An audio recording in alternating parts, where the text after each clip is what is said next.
You just wanna do what you feel because you're living in the flesh. You got comfort in captivity, but this is not your race. Micah 2 and 10. We ain't adopt European culture, it was pushed on us. This nation ain't under God, they enemies of us. Everything he told us don't do, they making it legal. Killing babies before birth, man, abortion is evil. A child is a child, even if it's a fetus. I'm tired of the lies, all they do is mislead us. On my knees I'm pleading, and the lies don't believe them. They deceitful creatures, such as dry like leeches. On our ancestor back, they built this wicked nation. Ain't no way to make it right, it ain't no justification. Here counsels on our behalf to set up indoctrination. LGBTQ, I don't care, it's abomination. You can't counsel me, cause I don't want the fame. I just wanna wake up my people and break the chain. You just wanna do what you feel, yeah, yeah.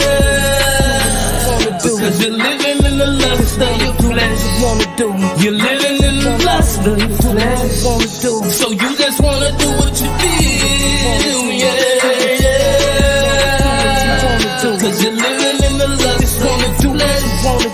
You're living in the lust of your flesh. So how you gonna say you got faith when you ain't got no work? Gotta afflict your flesh, you put the Most High first. But you just wanna get drunk and you just wanna pop perk. But you just wanna get high until you ride the earth. You don't want lip service, it's the heart he serves. If we keep the commandments, we can break these curses. Listen close to these verses, the scripture immersed in them. To repent from sin, you gotta stop living in them. Them snakes got venom in them, the strike will kill you. That life you're living will leave you defenseless. Wake up, Israel, this might be your last chance. MJ last dance, you can't come back. Take advantage of the life you were blessed with. Get the Most High that attention that your flesh get. I know it feel good, but it's killing ya.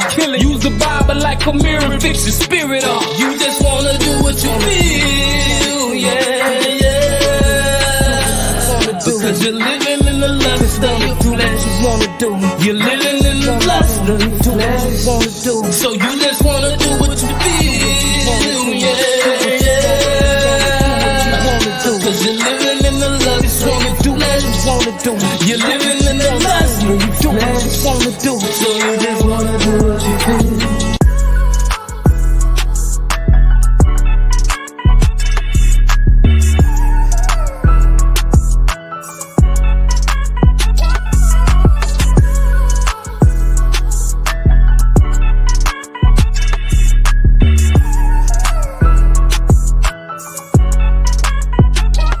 Can't tell me nothing about life if you don't know pain.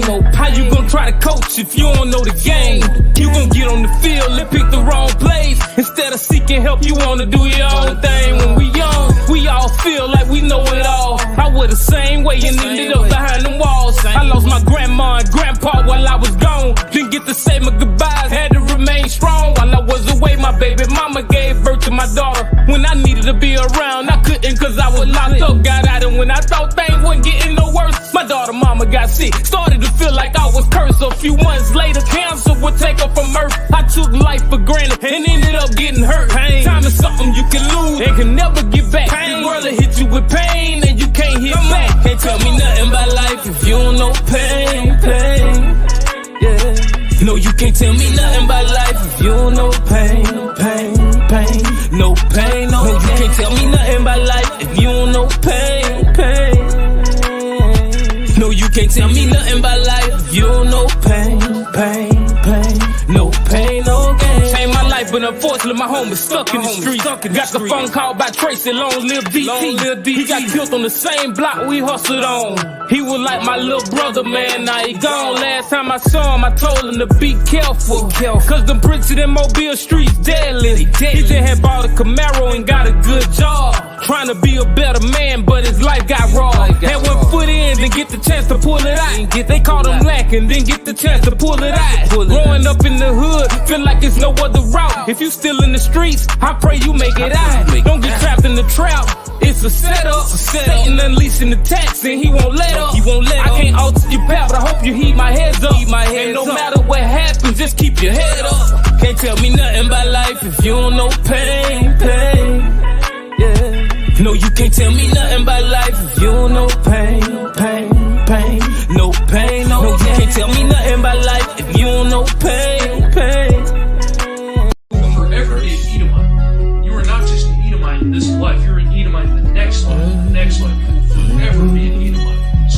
was. You will never be an Israelite. I will never be an Israelite. You will never be an Israelite. When this kingdom come and this will be done, I know vengeance is the Lord's. They gon' pay for what they done. When this kingdom come and this will be done, I know vengeance is the Lord's. They gon' pay for what they done. Don't nobody wanna face the truth about how we really got here. Want us to forget about slavery like it never happened. But them slave ships important, a key connection to our past. Redo Deuteronomy 28 to help you feel what I'm saying. We were forced on this land, allowed by Yahweh's hand, but it was all for a purpose, part of a bigger plan. They still talk about the Holocaust, ignore our mass genocide. We ain't been propagated again. This country built on lies. Yeah, I know y'all ain't the ones who put us in chains, but them y'all ancestors, that blood still run through your veins. Plus your status in society is cause you reap them benefits from the corners that was sold. Please don't try to act ignorant like your forefathers was innocent and the issues don't concern you. They've been reincarnated, your ancestors are you. Look at the way that you treat us, shoot us down in the streets, throw us in cages like animals. This ain't the land of the free. When this kingdom come and this will be done, I know vengeance is the Lord's. They gon' pay for what they done. When this kingdom come and this will be done, I know vengeance is the Lord's. They gon' pay for what they done. When this kingdom come and this will be done, I know vengeance is the Lord's. They gon' pay for what they done. When this kingdom come and this will be done, I know vengeance is the Lord's. They gon' pay for what they done. That's our salvation. Jacob have I loved, but Esau have I hated. You touched the apple of his eye. It's something you won't get away with. They understand what they face. I see it in their eyes when they look at my friends. They know Israel rising, dry bones being awakened. The kingdom's eyes for the taking. We renewing our minds, shaking all lies from Satan. Eat them the vessels of wrath, and they been fitted for destruction. I'll never be cool with my oppressor. The Bible tell me not to trust. The fear of God is knowledge, but fools despise instruction. They need a Bible college for wisdom. The Holy Spirit instructs me. Sucklers need milk, they can't digest. Can't meet, just unlearn. So they misinterpret John 3:16. Saying Christ died for all, but everybody don't need saving. Deliverance is the essence of our eternal salvation. Inheritance is Israel. God deals with no other nation. His words can't come back void, your emotions won't make it. When this kingdom come and this will be done, I know vengeance is the Lord's. They gon' pay for what they done. When this kingdom come and this will be done, I know vengeance is the Lord's. They gon' pay for what they done. When this kingdom come and this will be done, I know vengeance is the Lord's. They gon' pay for what they done. When this kingdom come and this will be done, I know vengeance is the Lord's. They gon' pay for what they done. That's our salvation.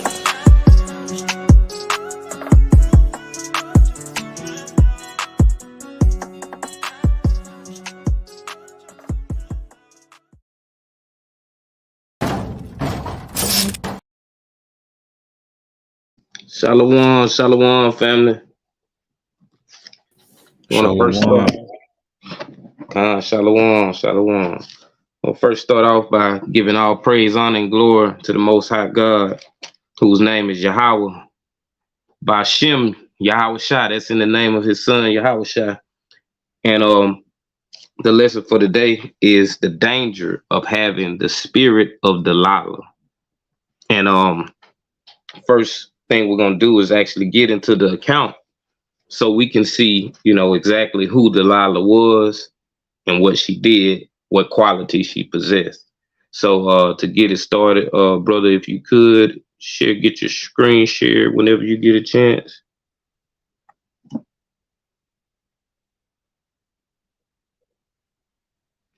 And everybody, if you could, if you haven't already, go ahead, like the video, share it, subscribe, and just get the word and the message out to your family members and your friends and your associates. Con, can you see my screen? Con, what's the verse you need, Doc? all right, we're gonna start at Judges 16, and we'll start at verse 4 and read down to 15. Con. This is the book of Judges, chapter 16 and verse 4. And it came to pass afterward that he loved a woman in the valley of Sorek, whose name was Delilah. And the lords of the Philistines came up unto her, and said unto her, Entice him, and see wherein his great strength lieth, and by what means we may prevail against him, that we may bind him to afflict him. And we will give thee every one of us 1,100 pieces of silver.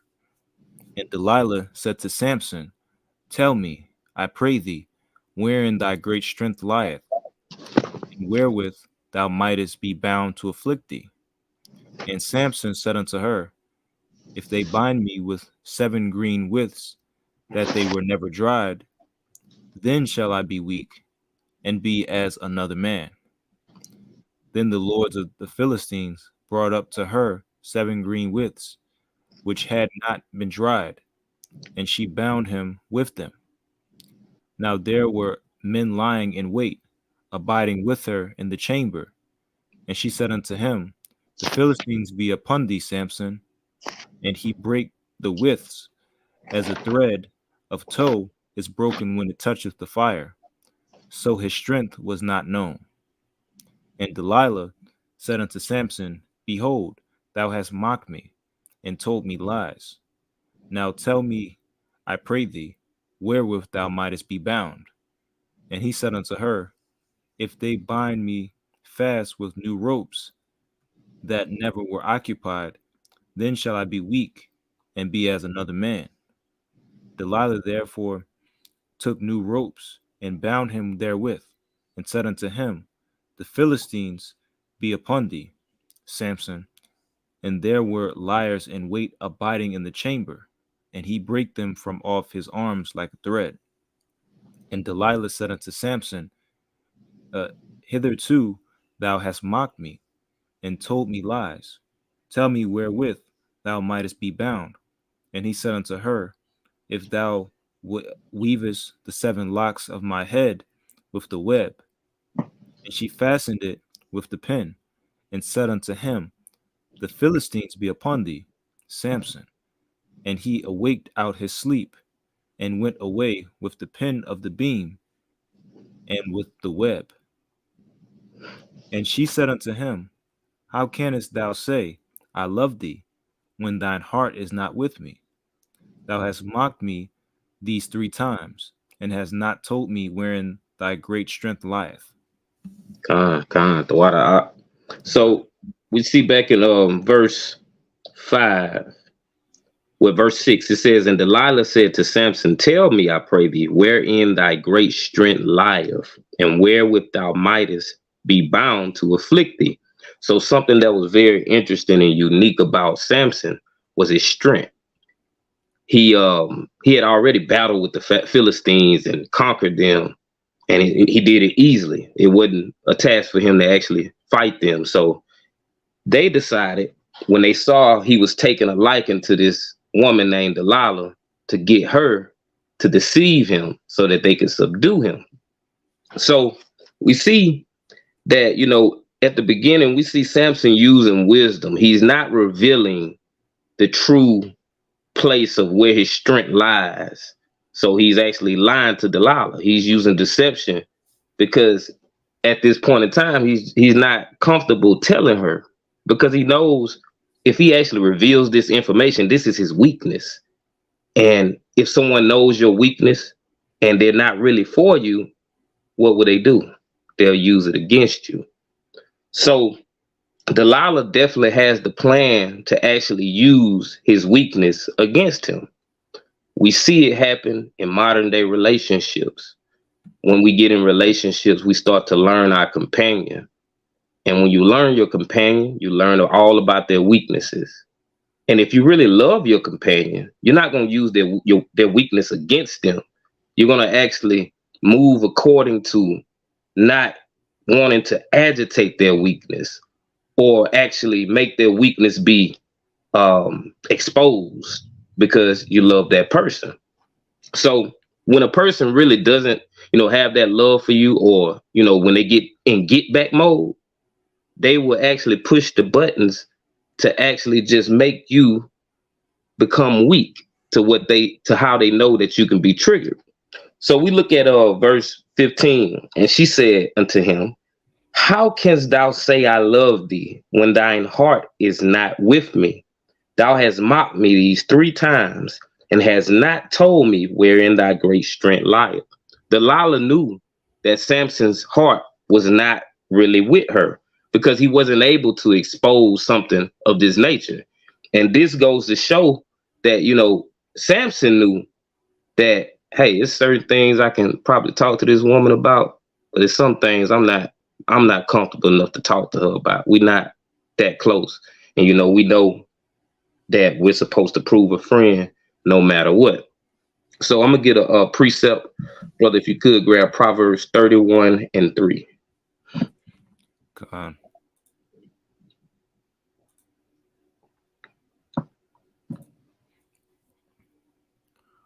This is the book of Proverbs, chapter 31 and verse 3. Give not thy strength unto women, nor thy ways to that which destroyeth kings.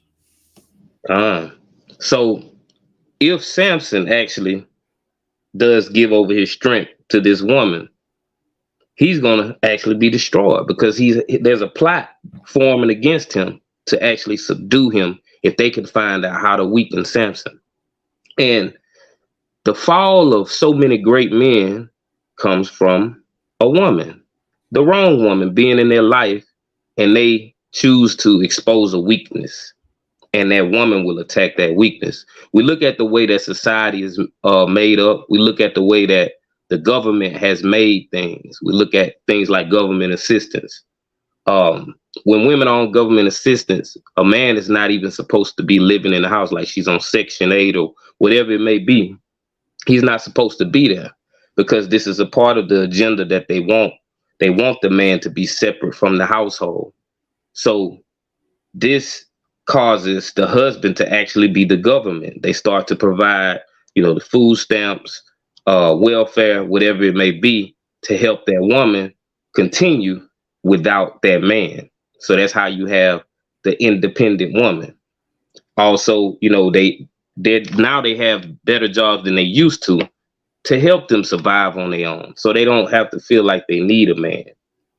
So when you look at, this whole situation of what's going on, the biggest thing that's standing out is the manipulation. It's not about what she's doing, it's why she's doing it and how she's doing it. We're going to get another precept in Micah 7, verse 5 and 6. Come on. It's the book of Micah, chapter 7 and verse 5. Trust ye not in a friend, put ye not confidence in a guide. Keep the doors of thy mouth from her that lieth in the bosom, slack it in thy bosom. For the son dishonoreth the father, the daughter riseth up against her mother, the daughter-in-law against her mother-in-law. A man's enemies are the men of his own house. Khan, repeat that last half a line again. Khan, a man's enemies are the men of his own house. Khan. So, these people that, because we don't have to refer to relationships, and this don't have to refer just to a woman, because men can use this same tactic against women. And anybody, as far as being a family member that actually gets to know you, can use these same triggers against you, because we all have weaknesses, but everybody don't know our weaknesses, but the people we let in close to us do.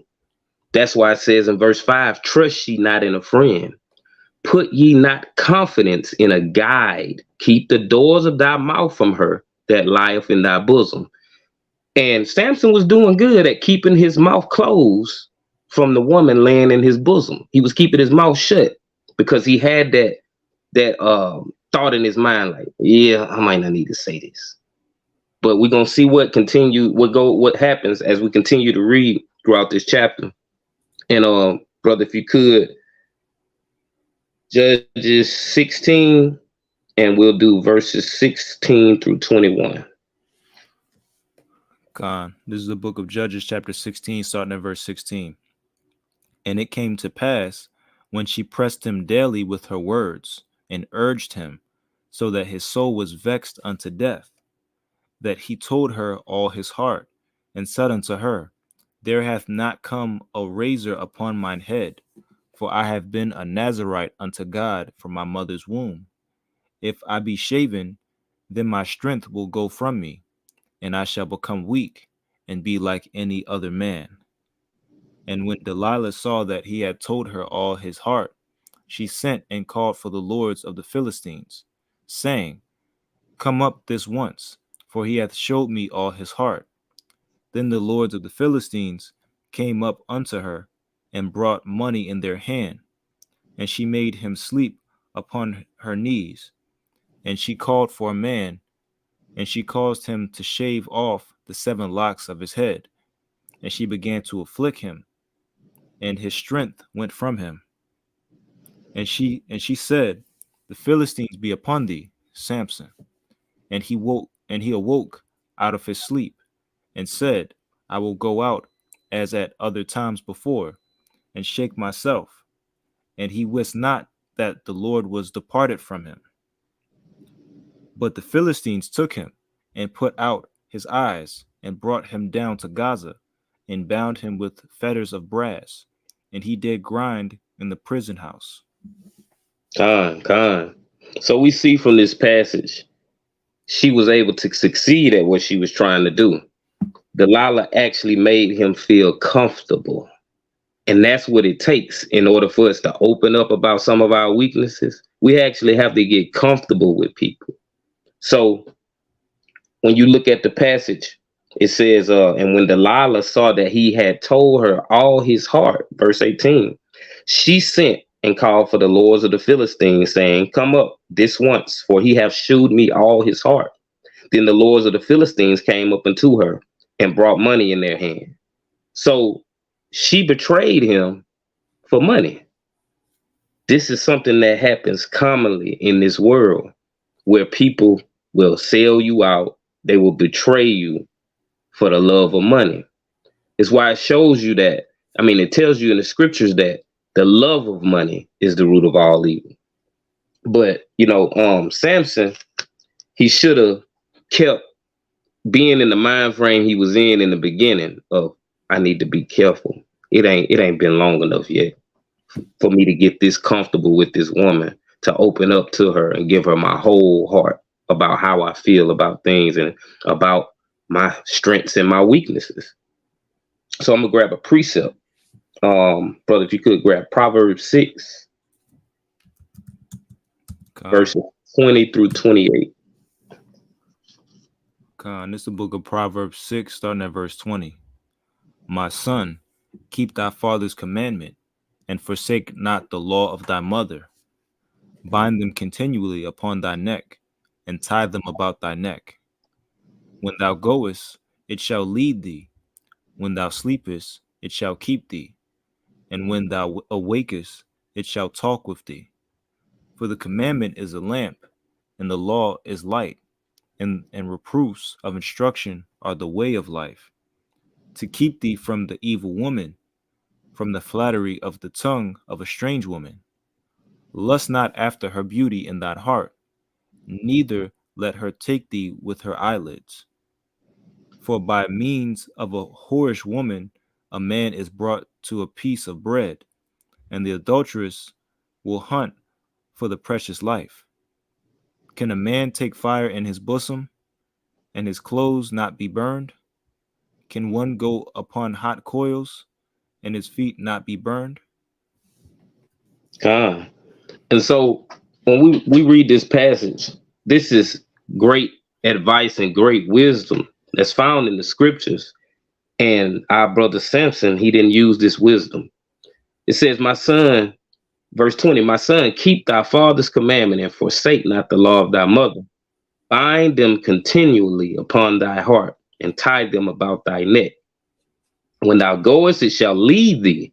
When thou sleepest, it shall keep thee. And when thou awakest, it shall talk with thee. So he wasn't able to, continually walk in the ways of God that he was taught, the way that he should handle himself and the way he should handle situations. The law is our protector. And the word in general is our protector. When we take heed to the words found in the scriptures, it keeps us from things like this. Brother, if you could grab another precept in Psalm 55, and it's going to be verses 11 through 21.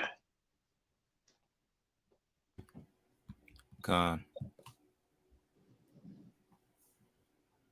It's the book of Psalm chapter 55, starting at verse 11. Wickedness is in the midst thereof. Deceit and guile depart not from her streets. For it was not an enemy that reproached me, then I could have borne it. Neither was it he that hated me, that did magnify himself against me.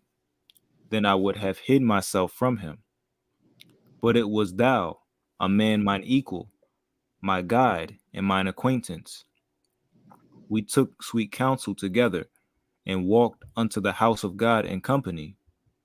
Let death seize upon them, and let them go down quick into hell. For wickedness is in their dwellings and among them. As for me, I will call upon God, and Yahweh shall save me. Evening and morning and at noon will I pray and cry aloud, and he shall hear my voice. He hath delivered my soul in peace from the battle that was against me, for there were many with me. God shall hear and afflict them, even he that abideth of old. Salah, because they have no changes thereof, or Slakia, therefore they fear not God. He hath put forth his hands against such as be at peace with him. He hath broken his covenant.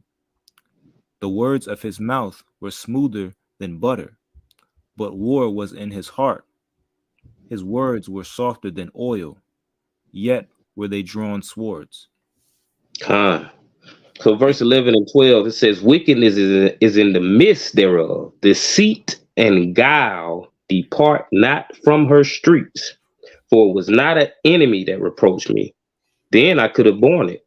Neither was it he that hated me, that did magnify himself against me. Then I would have hid myself from him. So you think about like an enemy or somebody you already know this person ain't got your best interest at heart. They don't mess with you. You've been on it. They might not even say nothing. It might be a look they give you. But you already know that person don't mean you no good. He said, it was not an enemy that reproached me, but it was someone that was, verse 13, but it was thou, a man mine equal, my guide and mine acquaintance. It hurts so bad when you get hurt by people that you know where you think are supposed to be for you, because that's how you've been deceived and you've been groomed to believe that, they don't really take into part, how something's going to hurt you, but the whole time they're being deceptive and manipulating you to get whatever they need or want out of you.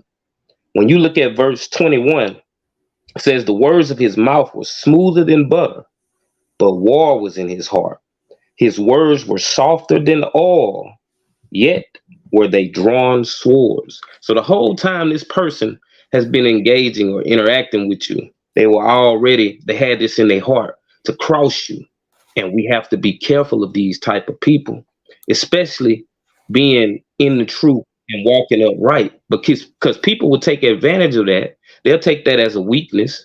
They'll think you're a target, and they will take advantage of you if they can, if you allow them to.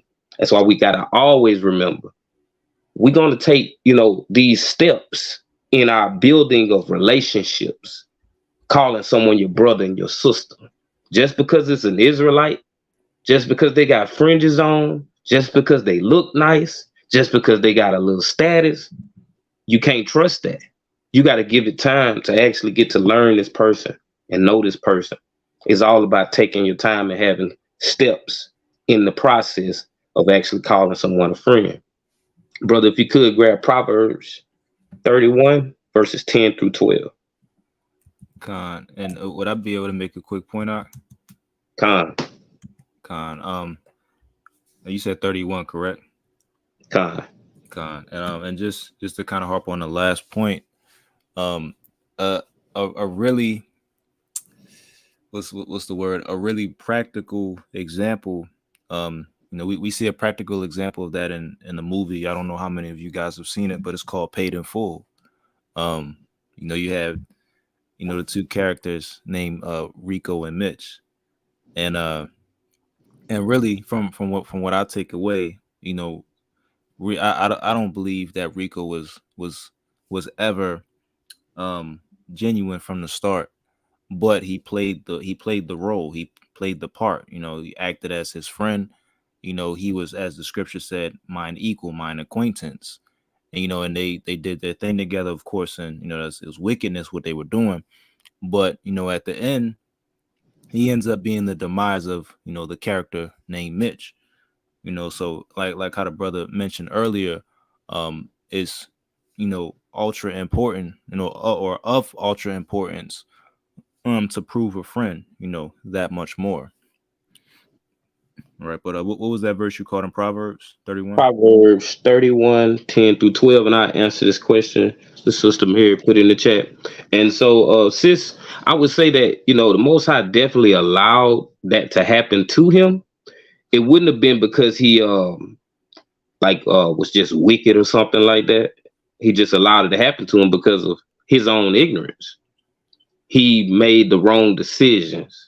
He had the opportunity to actually sit back and assess the situation and not be so quick to credit this woman, but he didn't do it. So yeah, he definitely allowed it to happen to him. Definitely. Definitely. This Proverbs 31 and 10. Who can find a virtuous woman? For her price is far above rubies. The heart of her husband doth safely trust in her, so that he shall have no need of spoil. She will do him good and not evil all the days of her life. Con. And when you look at this verse, it says, who can find a virtuous woman? For her price is far above rubies. Man, I mean, to find a beautiful woman that's beautiful inside and out, spirit is just, hitting, beauty hitting. It's hard because there are not a lot of virtuous women according to society. Society has groomed them to be what society wants them to be, not what the Most High wants them to be. So when you find a virtuous woman, that's why you hold on to her, and that's why you take her as your possession, and you appreciate her, because that's the Most High's blessing to you. It says the heart of her husband doth safely trust in her, so that he shall have no need of spoil. She will do him good and not evil all the days of her life. So it's showing right here that it's okay that if you find this virtuous woman, for your heart to safely trust in her. Not like Samson did. His heart safely trusted in Delilah eventually, but he shouldn't have been so easy to give in to that, because it was the wrong time. He didn't wait long enough. He didn't prove that she really had his best interest at heart. And he would have been able to find out if he actually, would have did some reverse manipulation. Like, let me see if she really do love me. I need to find that, because I don't want to, put my neck out there. I think she like me, but I ain't sure. I mean, everybody's been in them type of relationships where you think somebody like you, but you don't really know, but you wondering, and it's like, how much do you really like me? Or when they tell you that they love you, do you really love me? Because you're not sure. It's too early. It happens. So let me see. Let's get the next precept. Ecclesiasticus chapter 6, verses 7 through 13. And sis, I wouldn't say that she wasn't our people, or that she was, because it doesn't make mention of exactly where she was from. It says that she was in this area. I forgot the name of the area she was in, but it's in between Jerusalem and Philistine. So there's no, definite fact in the scriptures to say that she was a Philistine or she was an Israelite. But I would say that most likely she was an Israelite. That's what I would say. Did you call Sirach 6 and 13? 6, 7 through 13. 6, 7 through 13. Slack, got you. So it is the book of Sirach, chapter 6, starting at verse 7. If thou wouldest get a friend, prove him first, and be not hasty to credit him. For some man is a friend for his own occasion, and will not abide in the day of thy trouble. And there is a friend who, being turned to enmity and strife, will discover thy reproach. Again, some friend is a companion at the table, and will not continue in the day of thy affliction. But in thy prosperity he will be as thyself, and will be bold over thy servants. If thou be brought low, he will be against thee, and will hide himself from thy face. Separate thyself from thine enemies, and take heed of thy friends. Con. So that last verse, it says, separate thyself from thine enemies and take heed of thy friends. You're going to know who your enemy is. So just like you're able to, you know for a fact, this person do not like you. Not a, question in your heart. Yeah, he don't like me. She don't like me. It's supposed to be the same way with your friends. Does your friend really love you? So you have to separate yourself from your enemies and take heed of your friends. Because at the end of the day, having a good friend is going to actually establish and help you more in life than a friend that's wishy-washy. You don't know if they're going to be there when things go south for you. I mean, what's the point of having a friend? A friend is supposed to be there through the good and the bad, but especially the bad. So it says, and there's a friend who being turned to enmity and strife will discover thy reproach. Again, some friend is a companion at the table and will not continue in the day of thy affliction. So, when it's saying a companion at the table, that's when everything's going good. Y'all sitting down, y'all feasting, money rolling in. You lose your job, now they gone. That ain't a friend. You lose your job and they say, hey, man, let me check with my people, man, because he got his own business. Or, my job, I think we doing some hiring, man. I'm finna hit up on one of my people that work with me. That's a friend. But you'll see the difference. And I've seen it in my life early in my years and start to realize, like, man, this man ain't my friend for real. I thought he was, though. But he manipulated me into thinking that. Because when I had something, he was there. But when I didn't have it, he was gone. So you can like when you think about Delilah, you can almost guarantee that she wasn't keeping the commandments. Because like if she really was keeping the commandments, one of the biggest commandments, one of the greatest commandments is to love our neighbor, love our people. She wasn't doing that. So that was a wicked woman without a doubt. It wasn't that she just got bribed into tricking Samson. She already was wicked. And so when they came offering money to betray him, it was just second nature to her. Like, okay, whatever, I'm just going to do it. And some people have that spirit in them just to be wicked. And it may seem like when you deal with them that, they all right, they all right. But you don't know what type of spirit that person has. That spirit will come out in different instances. And you have to actually give time for those things to manifest. Brother, if you could grab Ecclesiasticus 6. We already in the same chapter, 14 through 18. This is Ecclesiasticus 6 and verse 14. A faithful friend is a strong defense, and he that hath found such an one hath found a treasure. Nothing doth countervail a faithful friend, and his excellency is invaluable. A faithful friend is the medicine of life, and they that fear the Lord shall find him. Whoso feareth the Lord shall direct his friendship aright, for as he is, so shall his neighbor be also. My son, gather instruction from thy youth up, so shalt thou find wisdom till thine old age. And verse 16 says, a faithful friend is the medicine of life, and they that fear the Lord shall find him. Whoso feareth the Lord shall direct his friendship aright, for as he is, so shall his neighbor be also. My son, gather instruction from thy youth up, so shalt thou find wisdom till thine old age. So we find I'm gonna say we find the best instruction in the scriptures. And this instruction can ensure that we make the right decision when picking friends. Also, it says, whoso feareth the Lord shall direct his friendship aright. For as he is, so shall his neighbor be also. Because we're taking instruction from the Most High God, we're able to make the right decisions about our life. So we won't be left, to rot out to dry. Brothers, if y'all got any precepts, y'all can bring them out before we get into this article. God, I don't got anything so far, man, but definitely profound points, man, for sure. Khan, the water, all praises. God.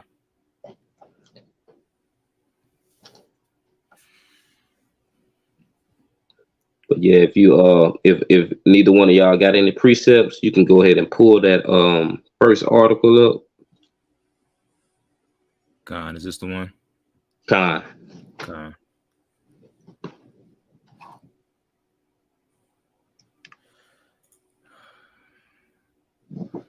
So this reads, manipulation, using other people's weaknesses to gain power.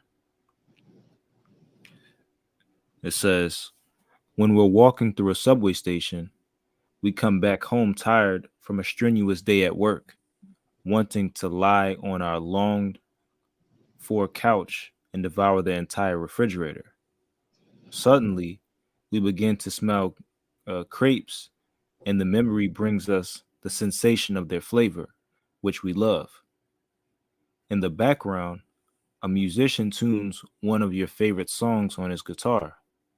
Would you give him a coin? The psychologist Robert Barron of the Rensselaer Polytechnic Institute in Troy, New York, studied this phenomenon with his team. According to their results, it seems that we're 3 times more likely to give a coin if we're surrounded by pleasant smells. This is how nature influences human beings. However, it's not always best for the emotional part of our brain to take over before the logical part. How then do we detect the manipulation? How do we know what is manipulating us? Let's dig deeper.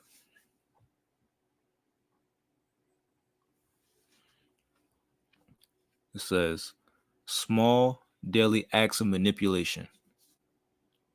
It's normal for us to give in to something that indulges your ego and promises us happiness. Without getting too much into the topic, we can say that success is generally about using persuasion both implicitly and explicitly. It's like implicitly and explicitly. Manipulation has a powerful effect on us, as we are social and emotional creatures. In fact, we are sometimes convinced by the most trivial attitudes and actions. For example, we succumb to our cat's call to pick something up for the simple fact that he meows for it. Maybe we give in to our children's requests to play video games for more time, even though we don't believe they should. Our children are experts at playing with our emotions, and they continually test us. Children are great evidence that humans master the act of manipulation very easily. Evil manipulation. Manipulation is a natural tendency that is present in all of us. We can't feel guilty about trying to use all our available resources to get what we want. We all manipulate to a greater or lesser extent. However, the true manipulators know their limits when to use it. These true specialists of deception and simulation are fed by the small secrets or tokens that you show them. We may act in a generous or sincere manner, only for the master manipulator, excuse me, to use that act as a great ace up their sleeve to use against you later. A high degree of manipulation towards others may even be a sign of psychopathy. In short, the manipulator uses your weaknesses for their benefit. The manipulator uses your weaknesses against you and convinces you to act the way they want. Manipulators have a need to control others and don't feel guilty about it. With that being said, there are certain characteristics shared by those who are easily deceived. Additionally, if you give in to manipulation one time, you're more likely to give into manipulation again in the future. This occurs because vulnerability is a learned behavior. If you reveal your weaknesses, you're at the mercy of others. The manipulator attempts to promise you what you want most. Therefore, the more you know about their needs and wants, the more weapons you can use against the manipulator. In addition, manipulators are experts in exploiting your insecurities. For example, if you feel awkward or have doubts about your abilities, people will try to help you, but always for a steep price. On many occasions, the products you buy during times like these are nothing but smoke and mirrors. We also have the eternal victim. This type of manipulation is more complex because no material item is traded. The eternal victim is constantly complaining and venting to you. Frequently, they tell you things that are tempting to tell other people, but you begin to feel guilty if you do expose their secrets to others. The eternal victims always make themselves to appear to be worse off than everyone else. The eternal victim is always more affected than the other party in their dramas, and they're always dealing with the most painful circumstances. You have no reason to complain or have your turn to vent. In this case, the manipulator is manipulating you for your undivided attention. There are many types of manipulators, but they're all based on the same idea. At first, they appeal to your feelings to get something from you that you don't want to give them. To avoid falling into this trap, it's necessary to be particularly attentive. How do we protect ourselves from manipulation? The best solution to protecting ourselves from manipulation is having good self-esteem. By being self-assured, it's much harder to be persuaded by purely emotional arguments. Self-confidence allows us to distinguish when something makes sense and when something does not. In addition, it's important to consider whether our relationships are beneficial. If someone does us more harm than good, why should we continue talking to them? The best thing we can do is get rid of the people who use us without caring about our feelings at all. You shouldn't feel bad if you need to cut someone out of your life. If you detect that someone is trying to manipulate you, don't hesitate to get away from that person immediately. The water out for the reading. Con. So, y'all, when we look at this, one of the worst, I think the worst, I won't say one of, I believe the worst type of manipulator is the one that he described as the eternal victim. And, it says this type of manipulation is more complex because no material item is traded. So this person ain't, manipulating you to get something out of you in the sense of, like money or information or whatever it may be.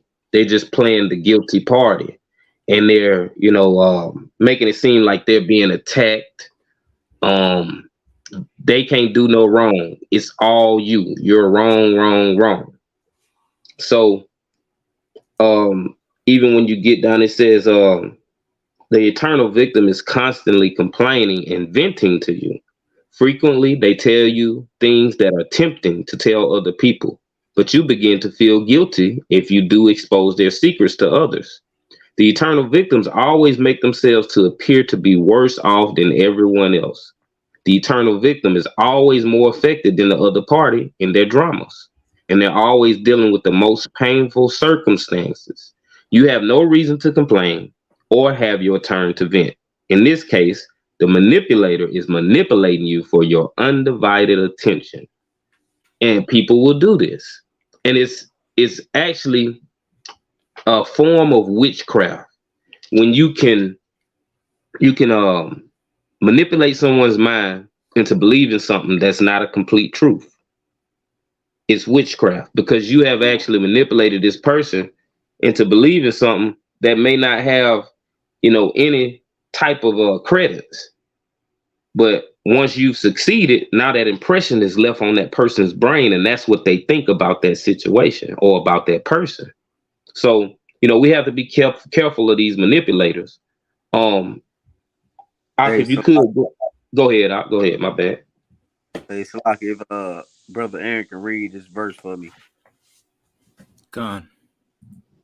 It's Genesis chapter 39 and start at verse 11 and work your way down to about it's pretty long. Okay. You can This read down to Gone. about 15 or so. 15. 18. Oh, 18. Con. All right. Yeah, It's the book of keep reading. Genesis. Con. It's the book of Genesis, chapter 39 and verse 11. And it came to pass about this time that Joseph went into the house to do his business, and there was none of the men of the house therewith, Slakia, there within. And she caught him by his garment, saying, Lie with me. And he left his garment in her hand and fled and got him out. And it came to pass, when she saw that he had left his garment in her hand and was fled forth, that she called unto the men of her house and spake unto them, saying, See, he hath brought in Hebrew unto us to mock us. He came in unto me to lie with me, and I cried with a loud voice. And it came to pass, when he heard that I lifted up my voice and cried, that he left his garment with me and fled and got him out. And she laid up his garment by her until his Lord came home.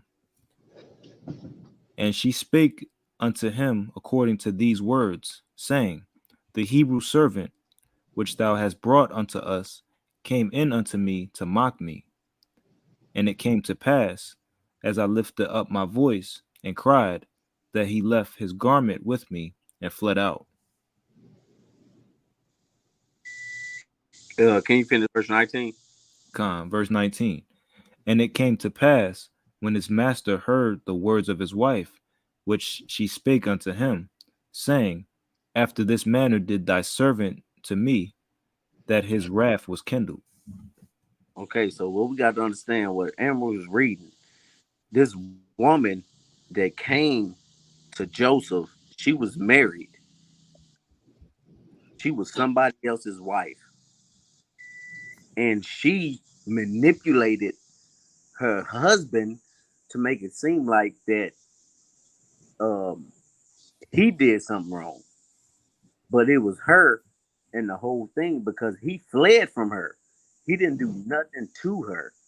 But she went to her husband and said that, oh, he went in unto me. She manipulated him. And that's like the what was that? I forgot what it was that you had read. My bad. But he had read that and it was talking about manipulation. And that right there is manipulation because she totally lied about what Joseph did. She lied to her husband and got Joseph locked up. If we was to keep on reading down, we would get the whole context of everything. But the whole context is this woman lied about Joseph having sex with her. So it is women that's out here that will just lie to you just to get their way. Con. And I yield with that, brother. That's the scripture I got. Con. The water, good point. And that's a beautiful example and illustration because it happens in the modern day. I've heard of this happening before. A woman, because she's embarrassed, let's say teenagers, she shouldn't have been having sex, but she got caught, and now she's saying he raped me. Or a woman, a daughter, like a teenager, she's had sex with multiple men at one time, and they get caught, and they rape me. It's manipulation, and it's all for whatever that person's gain is. That's what they're manipulating it for, to actually get people to be in her favor, even though she's being a master manipulator. And like the sister Mary put in the chat, and they be doing that at all the times, calling the enemy because they can't get their way. A lot of sisters do this. A lot of sisters will call the police on you just to get their way. I've heard of false reports, women calling the law saying that the man hit them, didn't even hit them, calling the law. You could call the law for domestic abuse for hollering. If a man hollers at a woman, if a woman calls the police, that man probably going to jail for domestic. And it's crazy, but women do that. They will manipulate situations in that way. Not just women, men also. But this is one way that women do in the modern day, still manipulate. And so I'm going to look back at this article where it says evil manipulation. It said manipulation is a natural tendency that is present in all of us. We can't feel guilty about trying to use all of our available resources to get what we want. So the form of manipulation they're talking about is like, boom, I prepared this lesson, right? I had to find the right thumbnail that would be attractive to get people to click the link. The right title with the right emojis around it to get people to click the link. There's nothing wrong with that type of manipulation. It's not an evil manipulation. It's a manipulation that you're using guile in a righteous way to get people to actually tap into something that's going to be useful for them. But it says also in the same passage, it says, however, the true manipulators know their limits, when to use it. These true specialists of deception and simulation are fed by the small secrets or tokens that you show them. We may act in a generous or sincere manner only for the master manipulator to use that act as a great ace up their sleeve to use against you later. And that's what the sister Delilah did. She was a master manipulator. She was waiting for that right opportunity to get that right information to use it against him. And, this happens also, in situations with our people, not because someone is forcing her or paying her to manipulate someone, but they do it as a form of manipulation for gain an advantage in the relationship, or however they're trying to gain an advantage. So it says a high degree of manipulation towards others may even be a sign of psychopathy. In short, the manipulator uses your weaknesses for their benefit. So we know, as we went over, that we got to be careful and we got to take that time, prove a friend, and we won't have to worry about nothing like this. Brother, if you could grab Exodus 22 and 18. Come.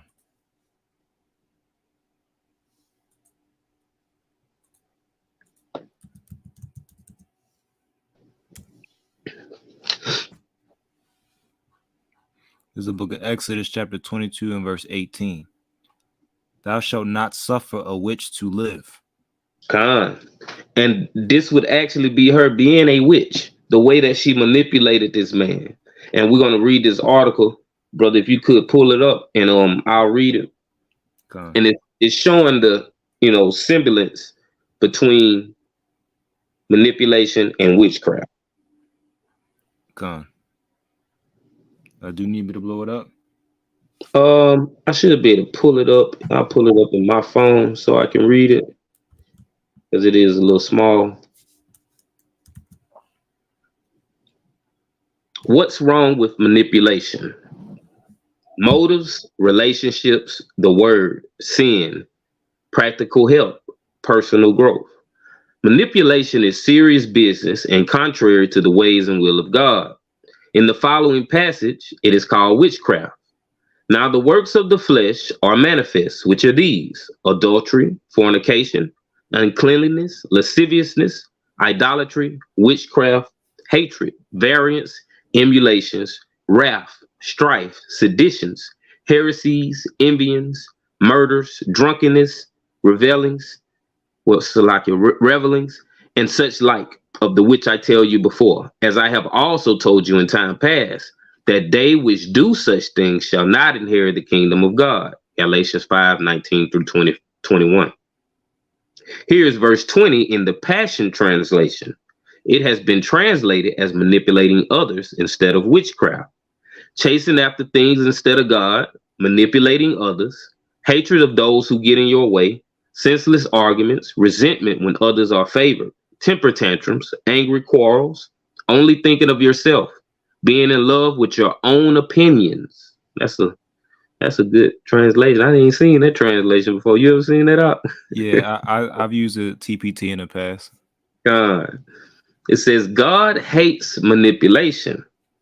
One reason is because it tries to control the choices, decisions, and actions of another person. God intends for everyone to have free will to make choices for themselves. That is why he does not force us to accept him as Lord and Savior. Manipulation, however, is based on the premise that not everyone should have the ability to make their own choices. Another reason God hates manipulation is because it involves some form of deception or trickery in order to affect another person's choices.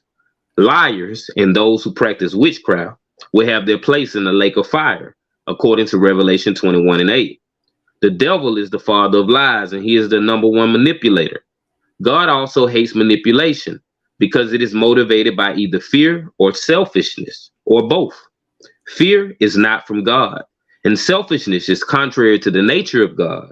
Those who try to control others do so because they are afraid of what might happen if the person is able to make their own choices. Manipulators are selfish and try to control others because they want things their way, even if they have to step on the rights of others. There are even Christians who use manipulation. Some do so because they do not trust God to provide an outcome they can be happy with. They try to coerce people into doing what they think is best because they have placed themselves in the position of God. I know that it is a strong statement, but the body of Christ has too many people trying to play God and manipulate people into doing what they want. Not only is that spitting in the eye of God, but our knowledge is so inadequate to make any decision about what is going to be best for someone in the long run. Only God knows the whole picture. Therefore, while we may have good intentions, any attempt to manipulate others can produce some very bad consequences. As believers, if we see someone doing something that we think is wrong for them or others, we can go to them in meekness and love and tell them our concerns. If they will not hear what we have to say, then we take it to God in prayer and ask him to intervene as he sees fit. We should also ask God to show us if we need to change our thinking on the situation. Our perspective may be wrong, and we should be open to God's correction on the matter. Obviously, if someone is sinning, we would not need to change our thinking about it. However, sometimes God can get through to someone in a more effective way if we choose not to point out their wrongs over and over. He knows the best circumstances that will create the best outcome in that person's life. And if we have lovingly confronted them without success, further interference on our part might hinder his plan and strategy. We need to regularly check ourselves and our motives. Let's make sure we are not engaged in manipulative tactics. We must trust God and take our hands off of people and situations that are not ours to control. Manipulation or witchcraft is not acceptable in any way, shape, or form. Refuse to have anything to do with it. You will free others to make their own choices, and you will be free from the need to control. So there was a part I'm gonna go back to. It's the part that says God hates manipulation. One reason is because it tries to control the choices, decisions, and actions of another person, Salakia. So, when we think about how we came to this place where we're in America, how this religious system has been formed, how so many people believe what they believe that's incorrect per se by the Bible, by being able to analyze these scriptures and harmonize them together the way that you couldn't harmonize them before you came into this truth. That's one of the worst manipulations that has taken place on a global scale. So, when we look at the whole root of why they did it, the passage said it. It tries to control the choices, decisions, and actions of another person. They wanted to control our decisions, our actions, and they wanted to control our choices. And they did it successfully to actually brainwash a lot of our people to the point that they will never stop thinking and believing how they believe. So they've been manipulated. And this manipulation is definitely the biggest example of witchcraft that you could ever think about. But I'll go ahead and continue. And brother, if you could grab me a precept in Romans chapter 16, and we're going to read verses 17 through 19. Con.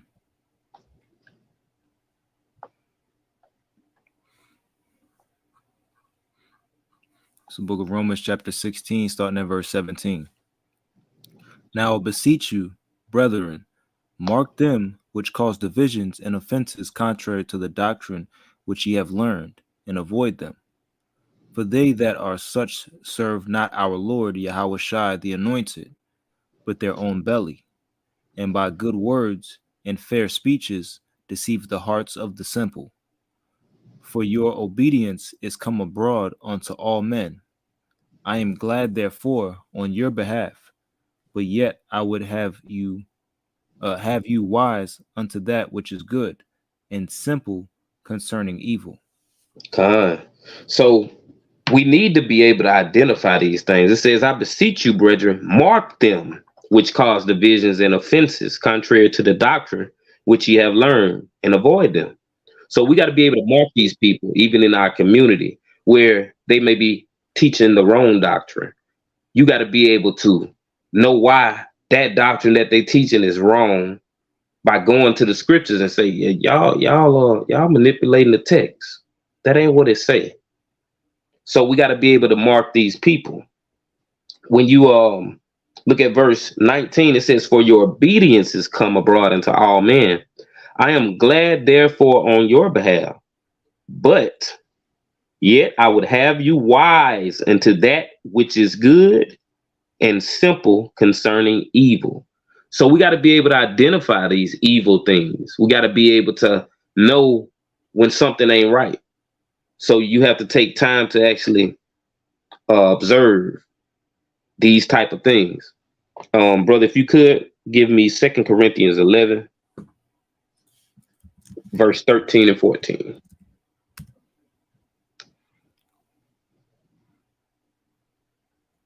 It's the book of 2 Corinthians chapter 11, starting at verse 13. For such are false apostles, deceitful workers, transforming themselves into the apostles of the anointed. And no marvel, for Satan himself is transformed into an angel of light. And so it's so easy, for Satan to deceive people if we're not actually conscious of his devices. We're not able to say, I'm going to step back and I'm going to give it time before I trust a person. I'm going to make sure this person is who they say they are, who they're portraying to be, because they can't hide it for forever. And it says, and no marvel, for Satan himself is transformed into an angel of light. Satan ain't coming like that character they got him made up to be, the red man with the horns and the pitchfork. He's coming like the beautiful woman with the long flowing hair. He's coming like the handsome man with the broad shoulders, the big beard. This is how he operates. It's got to be something that's attractive to you in order to deceive you. He can't deceive you with something that's ugly and you don't want anyway. So you got to be careful about the things that you desire, the things that are attractive to you, because this is how Satan uses his devices to manipulate you. Brother, if you could grab Proverbs 21, verses 2 through 6. God.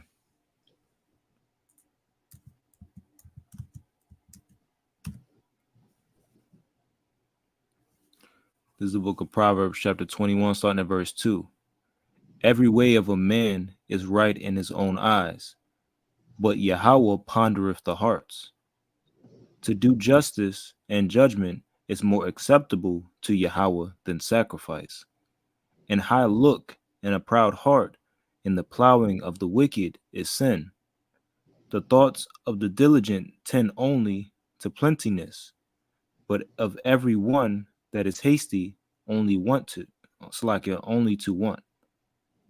The getting of treasures by a lying tongue is a vanity tossed to and fro of them that seek death. Verse 2 says, every way of a man is right in his own eyes, but the Lord pondereth the hearts.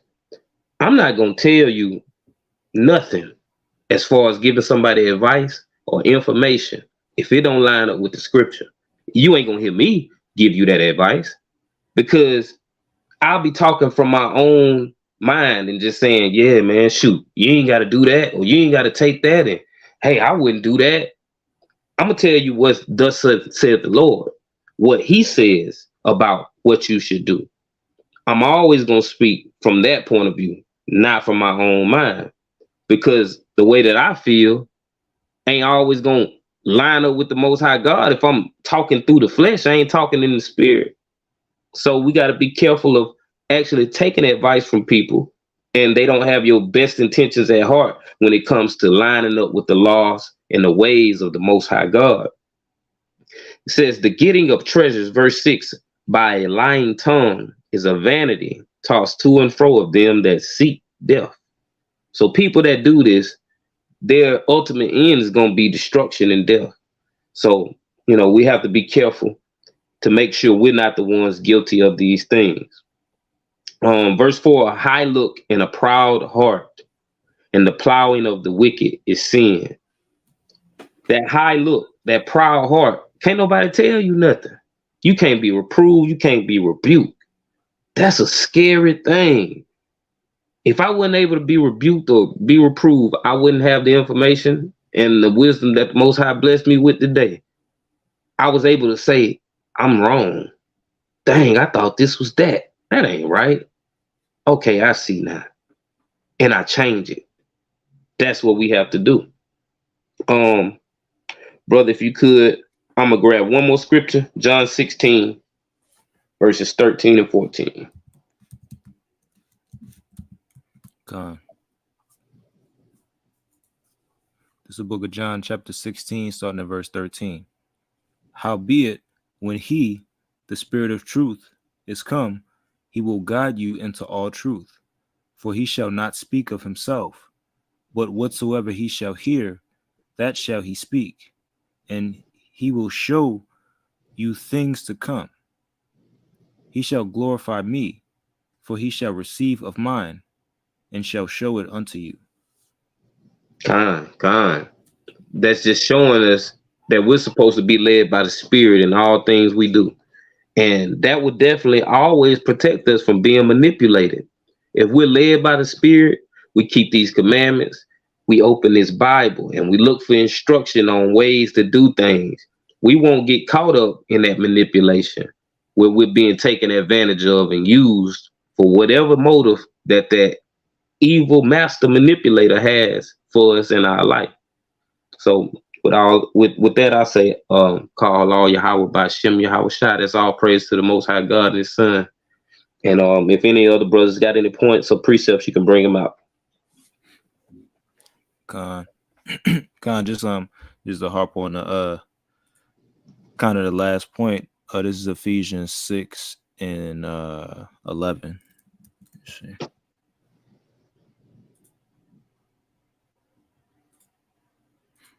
Just to kind of protect ourselves from from the manipulation. This is Ephesians 6 and 11. It says, "Put on the whole armor of God, that ye may be able to stand against the wiles of the devil." Right, and I want to go to this word for wiles real quick.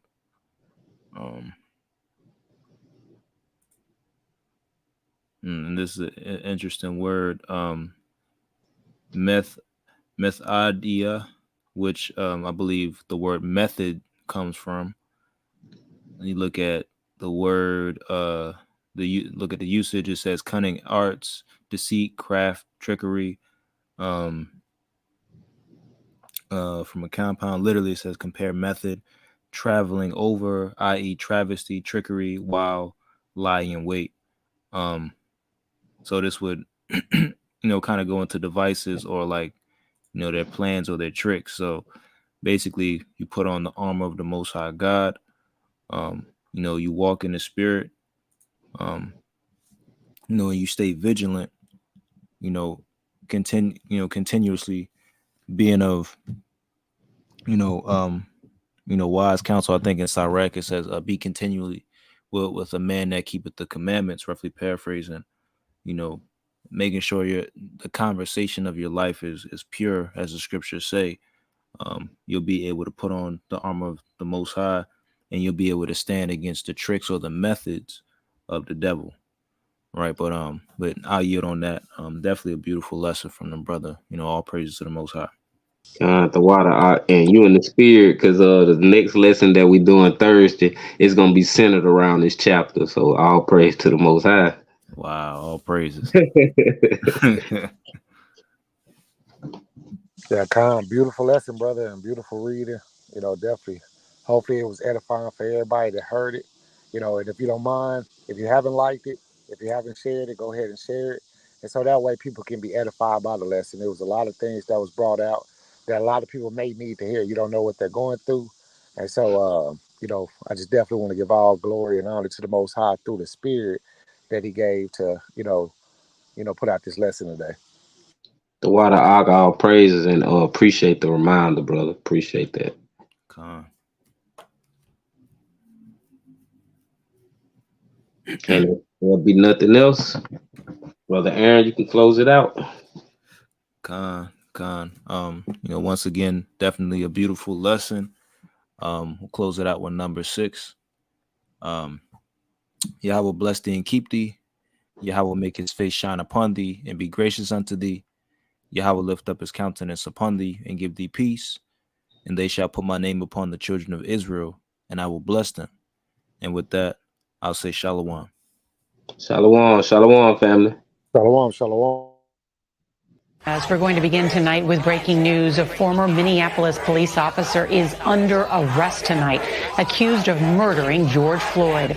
Officer Derek Chauvin was captured on cell phone video pressing his knee into the 46-year-old's neck for more than 8 minutes Monday night.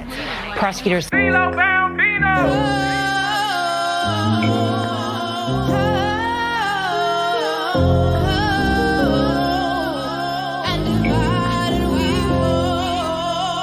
United we stand, and divided we fall. So divided that we'll never be more. Already know you waiting for it, cause I've been sent here on a mission. Pick with precision by the creator, resist the opposition. You're consistently pessimistic, we need to be optimistic and blind to the facts, as if they ain't even in existence. So much hate in our hearts. You ain't even surprised when it's a killing, but that can't be synthesized. The feeling when it's your family that's the victim. Made a change when I went to prison. Started studying Jehovah Witness. After further investigation, chose not to practice religion. Focus more on my spirit, cause religion teaches division. Division breeds hate. Let me explain, don't be offended how everybody's going ahead, cause how your mind be conditioned. The greatest law of all is love, and judging others don't get it. It's a product of negativity, and it's the worst in my city. That's why we so stagnant. Haters don't wanna see you win it, don't want nobody to get it before they get it. But if one of us get it, then we can feed a whole village. Can you feel me? United we stand, and divided we fall. So divided that we'll never be more. United we stand, and divided we fall. We're so divided that we'll never be more. Got black on black crime, got white on black crime, got black on white crime. Every minute's a black line, the worst is blue on black crime. When will it ever stop? We lost Philando Castile, Alton Sterling and Walter Scott, but they ain't all those many more. It's probably be another today, cause to them our life don't matter. You can see it all in their face. They pull you over for a noise orders and shoot y'all in your face. Now tell me how the hell they learn from it. Can't keep being a mistake. Fred Hampton shot 7 cops, one died, but he okay. I can answer the question why he ain't suffer the same fate. It's cause he white and they was black. Let's keep it real, don't be fake. We say black lives matter and y'all wanna start a debate. They chose Trump to sit in office so he can motivate hate. Y'all think Ye be tripping, but the crazy one ain't Kanye. Stop taking everything at surface value. Listen real close, the prophecy won't come to pass, so all my people get woke. United we stand, and divided we fall. So divided that we'll never be more. United we stand, and divided we fall.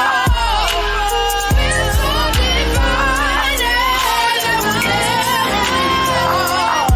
The KKK passing out flies, actively recruiting members. You heard what happened in Saraland, Alabama, to Chiquisha Clemens. And I don't wanna hear you house Negroes get in your feelings, elaborating on what she did and everything she didn't. Cause the fact of the matter, they shouldn't have put their hands on her. They might not have on white robes, but they still a clan, homie. They just wear blue suits with bulletproofs. You can't ignore the truth. We in a sad state as a black race, but it's overall too. We gotta change the way we think and gotta change the way we live. You gotta wake up from your sleep, trusting everything you hear. Just cause you grew up believing it, that don't mean that it's right. Relax and move with your spirit, and it's gonna be alright. I got love for you, and honestly, I don't want us to fall. The natural cycle of life is for us all to evolve. You gotta try to be there for them when your brother, sister call. Cause in the end, it's united we stand, divided we fall. United we stand, and divided we fall.